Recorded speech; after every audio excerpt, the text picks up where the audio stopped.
بسم اللہ الرحمن الرحیم۔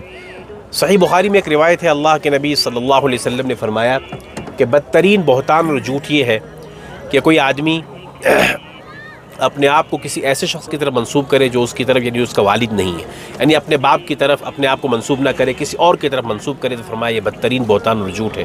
اور دوسری چیز اللہ کے نبی صلی اللہ علیہ وسلم نے فرمایا کہ جھوٹا خواب بیان کرنا یہ بدترین گناہ بھی ہے، بدترین بہتان اور جھوٹ بھی ہے۔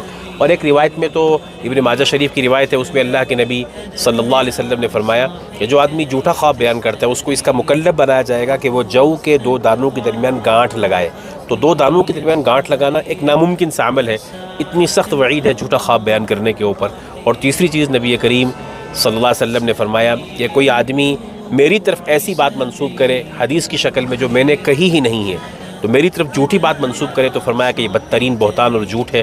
نبی اکرم صلی اللہ علیہ وسلم نے ایک موقع پر تو یہاں تک فرمایا جو میری طرف ایسی بات منسوب کرے جو میں نے نہیں کہی ہے، اس کو چاہیے کہ وہ اپنا ٹھکانہ جہنم میں بنا لے۔ اس لیے ان تینوں چیزوں سے بچنے کی کوشش کریں۔